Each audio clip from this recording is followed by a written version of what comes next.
दुल्हा सिंदूर ले तो हाथ सोन सुपारी के साथ दुल्हा सिंदूर ले तो हाथ सोन सुपारी के साथ पगली उखाड़ी ले दीवानी से नारी ले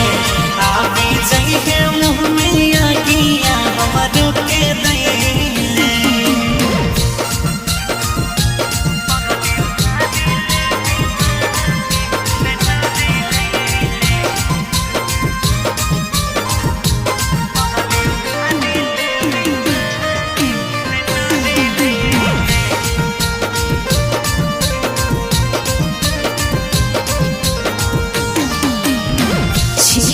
जबूर जाना सोची है ज्यादा रे